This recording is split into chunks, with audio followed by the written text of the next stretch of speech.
períodos orbitais dos planetas, o fluxo e refluxo das marés, a aceleração de um corpo que cai. Todos esses fenômenos são consequências da força da gravidade. Eles inspiraram o trabalho de cientistas de Kepler a Einstein. Bem, estamos quase no fim de nossa história. Hoje precisamos deixar mais claro certas coisas. A primeira é a terceira lei de Kepler. Chegaremos ao fim do problema de Kepler. Depois das marés, Galileu tinha uma teoria das marés, que considerava um grande feito da sua carreira, pois ela provava que Copérnico tinha razão. Mas Galileu estava totalmente errado. Hoje explicaremos como as marés realmente funcionam. Finalmente, retornaremos à primeira coisa sobre que falamos, a lei da queda dos corpos. A gravidade aplica uma força diferente a cada corpo, de maneira que todos caem com a mesma aceleração. Albert Einstein achava que deveria haver uma profunda razão para isso. Na busca dessa razão, ele descobriu nada menos que uma nova teoria do universo. É sobre isso que vamos falar hoje. E é bom começar logo. Galileu Galilei era um matemático, autor de um livro popular que lhe trouxe sérios problemas. Cerca de 250 anos mais tarde, Charles Lutwidge Dodgson, outro matemático, escreveu outro livro também muito popular. A matemática de Dodgson era tão respeitável quanto a era vitoriana em que foi publicado, e quase tão esquecido. Mesmo assim, como Galileu, ele pode ser lembrado para sempre, mas apenas pelo nome artístico que adotou, Lewis Carroll. E assim mesmo, só enquanto as crianças souberam apreciar a sabedoria da pura tolice. Chegou a hora, disse a moça, para falar sem timidez de lacres, sapatos, navios, de repolhos e de reis. Porque o mar serve tanto, ou se os porcos têm asas, talvez. Lewis Carroll escreveu através do espelho para uma menina chamada Alice. Ele poderia ter tido em mente a situação de Galileu. Como Galileu usava a lógica em questões religiosas, e ele podia muito bem ter debatido com o chapeleiro maluco. A fé e a ciência jamais foram coisas idênticas. Isso explica porque quando os estudiosos da igreja olharam através do telescópio de Galileu, olharam de má vontade. Na persistente defesa de Copérnico por Galileu, viram o que parecia ser uma heresia. É claro que essa séria acusação não tem qualquer relação com a fantasia da morsa em relação aos porcos terem asas, mas tinha alguma coisa a ver com o fato de águas fervendo terem o fenômeno de marés. Para Galileu, as marés eram mais do que o fluxo e refluxo dos oceanos. Era uma evidência de que a Terra realmente se move. As marés existem em virtude do movimento da Terra em redor do Sol, dizia ele, e trabalhou numa teoria de como exatamente as marés ocorrem. Galileu considerava a sua teoria das marés o ponto alto de sua carreira.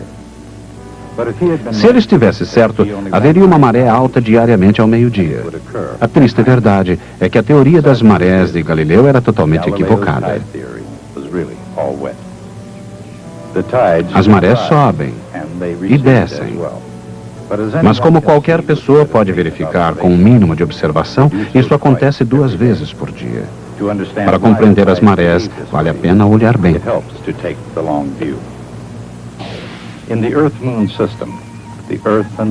No sistema Terra-Lua, ambas giram em torno de um centro de massa comum. Esse ponto encontra-se de fato dentro da Terra, a mais ou menos 3/4 da distância do centro da Terra à sua superfície. O movimento oscilatório da Terra é uma órbita kepleriana do centro da Terra em redor do centro da massa do sistema Terra-Lua.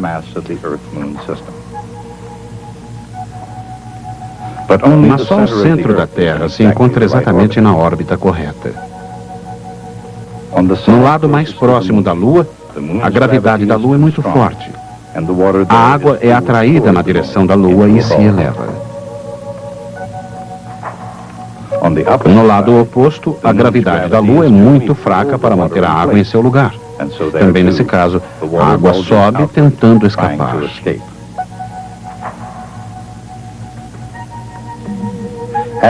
Ao mesmo tempo em que oscila em torno do centro da massa Terra-Lua, a Terra também gira sobre seu eixo. And as the Earth rotates, it passes beneath the bulges. À medida em que a Terra gira, passa sob essas protuberâncias. Nesses locais onde a Terra em rotação passa sob a água em elevação, ocorrem as marés altas. Nos pontos intermediários ocorrem as marés baixas. 2 marés altas e 2 marés baixas todos os dias. E diariamente o Sol também desempenha um papel importante no drama das marés. Como a gravidade do Sol também atinge a Terra, ele também presta sua contribuição. Apesar de o Sol ser bem maior que a Lua, seu efeito corresponde à metade do efeito da Lua, pois ele está muito mais distante da Terra. Na Lua cheia e na Lua nova, a Terra, o Sol e a Lua ficam alinhados. Os efeitos do Sol e da Lua sobre as marés reforçam uns aos outros, criando as maiores marés altas e as menores marés baixas. Altas e baixas, as marés sobem e descem, porque a Terra se move. Ao elaborar sua teoria, Galileu não estava errado em erguer sua pena em defesa de Copérnico. Foi uma batalha solitária. Mas, pelo menos em princípio, ele não estava sozinho. Em 1618, 2 anos depois de Galileu ter recebido uma advertência da Igreja para deixar de ensinar suas ideias perigosas, Johannes Kepler publicou A Harmonia dos Mundos. Mais do que um argumento em favor de Copérnico, esse livro era a prova de Kepler que ele próprio não havia vivido uma mentira. Kepler tentou não apenas desvendar os segredos do universo. Ele tentou explicar todos eles em um livro que continha a síntese da geometria, da música e da astronomia. Nenhuma obra, desde a de Platão, pode se comparar à natureza ambiciosa da Harmonia dos Mundos de Kepler. Quando Newton examinou as ideias de Kepler, nelas encontrou tesouros matemáticos de valor inestimável. Talvez tenha sido monótono pesquisar músicas que não podiam ser ouvidas e fantasias de modelos planetários que não faziam o menor sentido. Mas como deve ter sido compensador descobrir as 3 leis de Kepler? De acordo com Newton, a primeira lei de Kepler dizia que as órbitas dos planetas são elipses. A segunda lei de Kepler afirmava que o raio vetor de um planeta varre áreas iguais em tempos iguais. E, finalmente, a terceira lei de Kepler. O quadrado do período de qualquer planeta é proporcional ao cubo do seu semi-eixo maior. Mas por quê? Integrando-se à segunda lei de Kepler ao longo de um período completo, vemos que o período do planeta é proporcional à área de sua órbita, mas também ou é inversamente proporcional ao momento angular dividido pela massa. Essa relação se aplica a muitos tipos de movimento. Por exemplo, ela seria verdadeira se o sistema solar girasse como um corpo sólido, com todos os planetas apresentando o mesmo período. Também seria verdadeira se os sistemas solares rodopiassem como um vórtice, com os planetas apresentando o mesmo momento angular dividido pela massa. O período de cada planeta seria proporcional ao quadrado do semi-eixo maior de sua órbita. Ela também é verdadeira no caso do real movimento do planeta.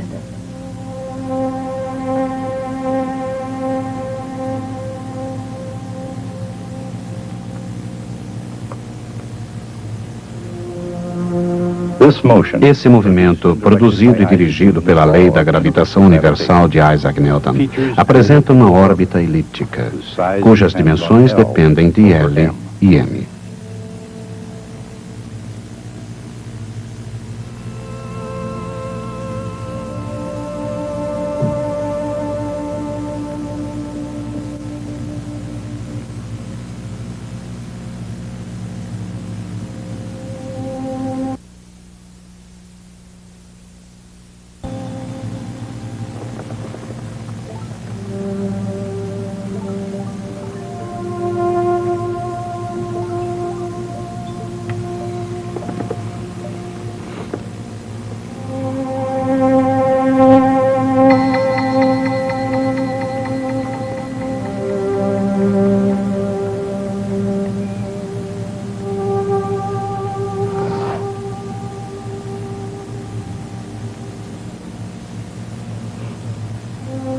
And so, in the end, 4π squared Assim, 4π ao quadrado, a constante gravitacional e a massa do Sol relacionam T ao quadrado com A ao cubo para cada planeta. Kepler's third A law terceira lei de Kepler relaciona os períodos dos planetas ao tamanho de sua órbita.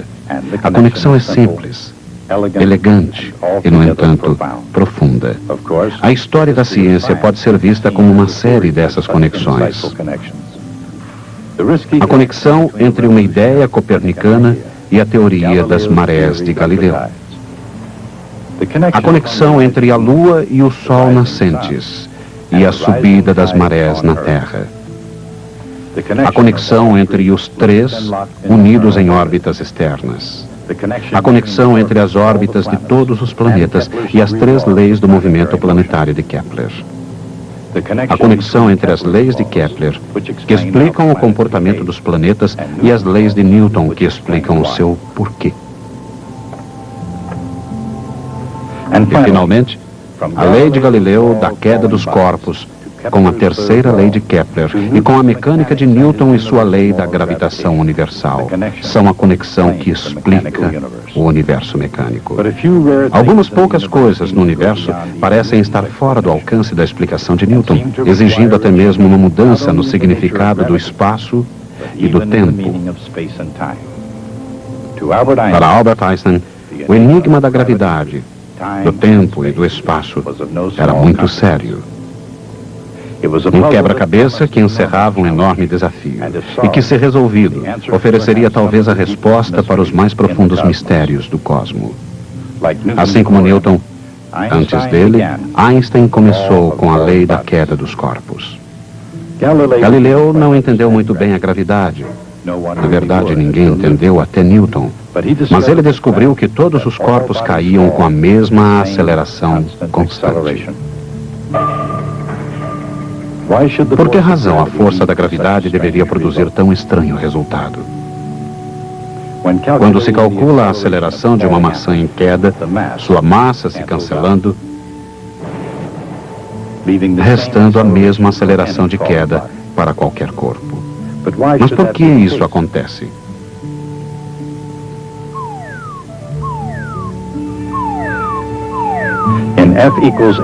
Em F igual ma, a massa determina a quantidade de força necessária para produzir uma determinada aceleração.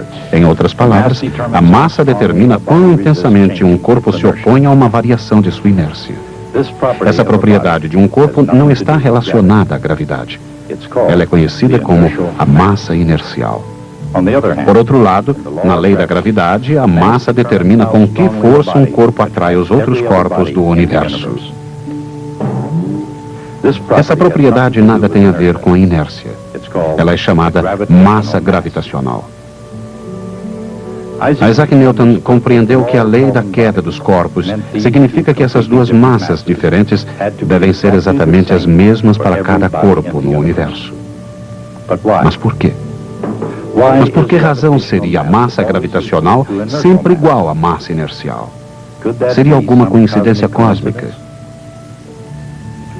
De maneira geral, os cientistas não acreditam muito em fenômenos que possam ser explicados por meras coincidências.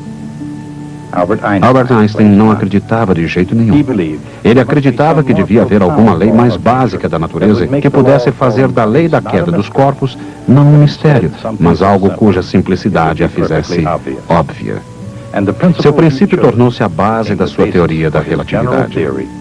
É o chamado princípio da equivalência. Equivalência, isto é, não existe diferença entre a gravidade constante e a aceleração constante. Imaginemos uma experiência em que objetos diferentes com massas diferentes caiam com exatamente a mesma aceleração, chamada g. Isso poderia acontecer porque o laboratório se encontra na superfície da Terra.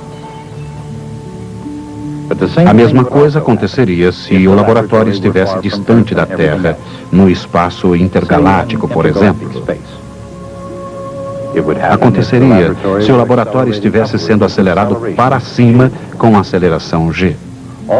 Todos os objetos no seu interior, em obediência à lei da inércia, não acelerariam, mas todos pareceriam cair com a mesma aceleração constante.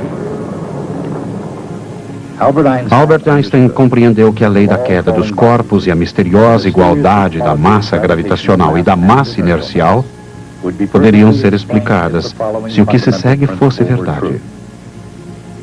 Nenhuma experiência de qualquer tipo feita inteiramente dentro desse laboratório seria capaz de determinar se os objetos caem em virtude da atração gravitacional ou porque o laboratório está acelerando para cima. A ideia parece por demais simples, mas Einstein não a considerou assim. Em vez disso, ele decidiu descobrir qual seria o resultado da experiência se fosse realizada com um feixe de luz. Com o laboratório no espaço, era fácil obter a resposta. Se o foguete acelera enquanto o feixe cruza o recinto, ele parece dobrar um pouco para baixo. Mas o que aconteceria na Terra?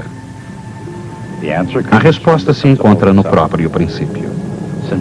Como nenhuma experiência, nem mesmo essa, é capaz de dizer se o laboratório está na Terra ou no espaço, o resultado deve ser o mesmo.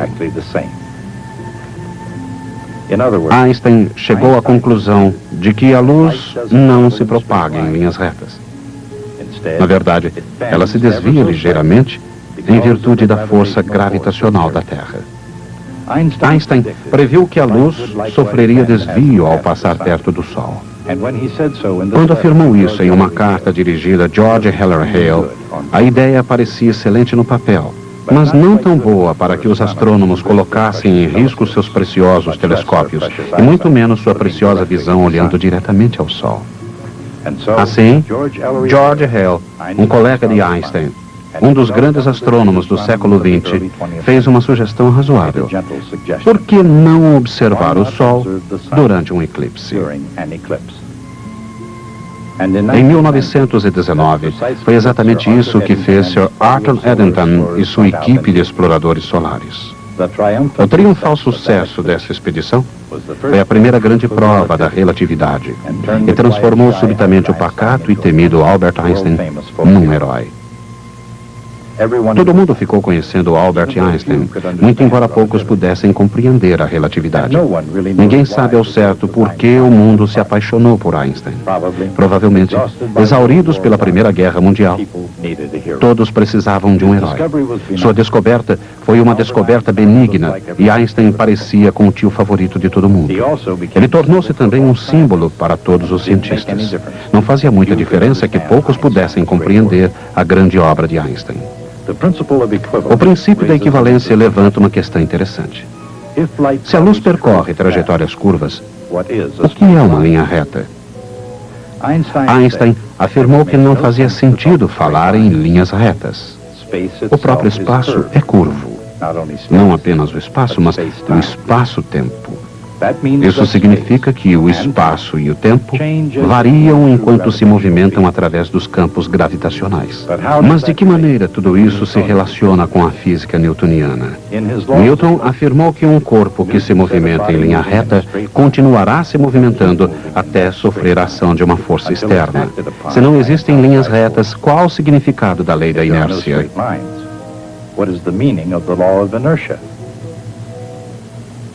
Num mapa ou gráfico plano, o caminho mais curto entre dois pontos é a familiar linha reta, mas não na superfície de um globo. Aqui, o caminho mais curto entre dois pontos não é uma linha reta, mas um arco de grande circunferência. Generalizando, o caminho mais curto entre dois pontos quaisquer de uma superfície é chamado uma geodésica. Einstein dizia que a luz estelar talvez não fosse desviada pela força gravitacional do Sol. Em vez disso, ela se movimenta inercialmente ao longo do caminho mais curto entre dois pontos quaisquer no espaço-tempo curvo local. Para qualquer observador, ela parece desviar. Pela mesma razão, a órbita da Terra não precisa ser uma solução resultante da inércia que faz a Terra querer seguir em linha reta e da gravidade do Sol, que mantém a Terra girando em seu redor. Assim como a luz, a Terra se move inercialmente ao longo de uma geodésica do espaço-tempo local, criado pela presença do Sol. Em outras palavras, o espaço-tempo curvo, ou mesmo apenas o espaço curvo, pode se manifestar como uma força, mesmo quando não existe nenhuma força. Imaginemos dois seres numa jornada obedecendo à inércia, ou o que eles pensam ser duas linhas retas. Mas como estão sobre uma esfera, eles são realmente arcos de grandes circunferências. Depois de certo tempo, começam a se aproximar um do outro como se movidos por alguma força misteriosa que poderiam chamar de gravidade. Einstein fez exatamente o oposto. Eliminou a força da gravidade, substituindo-a pela curvatura do espaço-tempo. Mas Einstein criara um gigantesco dilema. De que maneira a massa faz com que o espaço-tempo se curve?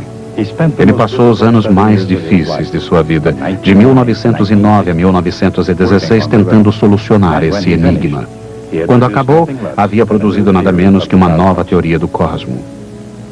Uma teoria destinada não a estender ou ampliar o universo mecânico de Newton, mas a substituí-lo completamente. Mas seria isso possível? Poderia a teoria de Newton estar errada, afinal? Será que a Lua não cai 1/20 de polegada a cada segundo? Será que os planetas não varrem áreas iguais em tempos iguais? E quando uma espaçonave deixa a Terra, quem a está dirigindo? Essa é uma boa pergunta. Acho que Isaac Newton está dirigindo a maior parte do tempo. É claro que as leis de Newton funcionam hoje tão bem como sempre funcionaram. Na maioria dos lugares e tempos, o universo de Newton e o universo de Einstein são quase tão idênticos que só os mais precisos instrumentos científicos, utilizados em sua capacidade máxima, podem detectar as minúsculas diferenças. Mas tempos e lugares no universo onde as condições são de tal forma extremantes que só a teoria de Einstein é capaz de explicá-las. Por exemplo, quando uma estrela grande, muito maior do que o Sol, esgota seu combustível nuclear, ela começa a colapsar sob sua própria gravidade. Parte da massa se desprende numa violenta explosão. Mas sem nenhum mecanismo conhecido suficientemente forte para se opor ao colapso, a queda prossegue até que a gravidade seja tão intensa que o próprio espaço-tempo seja enrolado a um ponto de curvatura infinita, chamado buraco negro.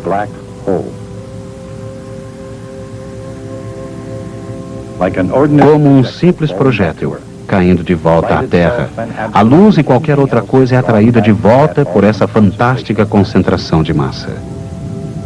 É preciso uma imensa quantidade de massa concentrada num minúsculo espaço para criar um buraco negro. Se buracos negros existem, eles são restos de estrelas gigantes colapsadas ou resíduos do Big Bang, a grande explosão, o início do universo.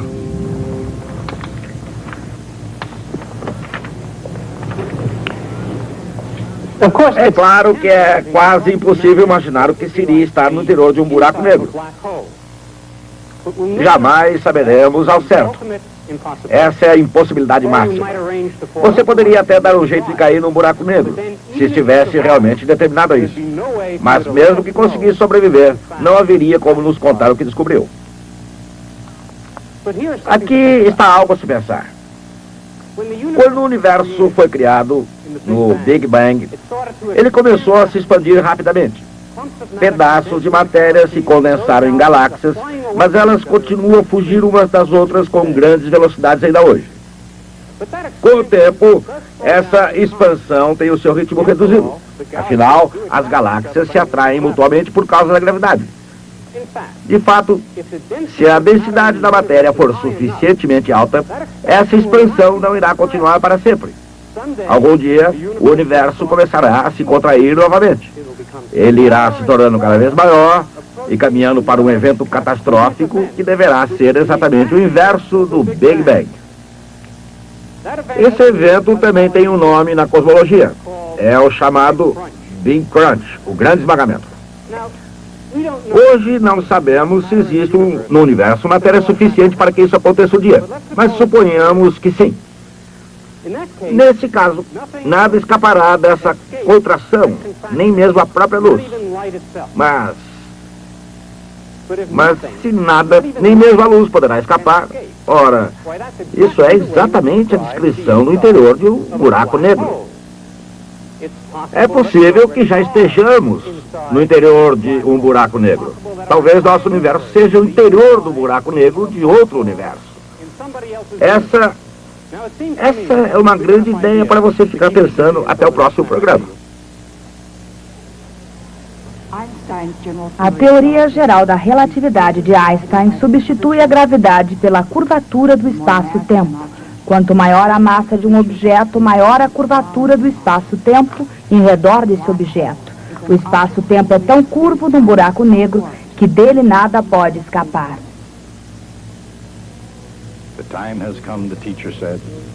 Chegou a hora, disse o professor, de amarrar muitas ideias soltas, de mostrar como as observações de Tycho e as leis de Kepler reduziram os gregos a cinzas, porque o espaço de Einstein no lugar de Newton está solto em muitas mentes.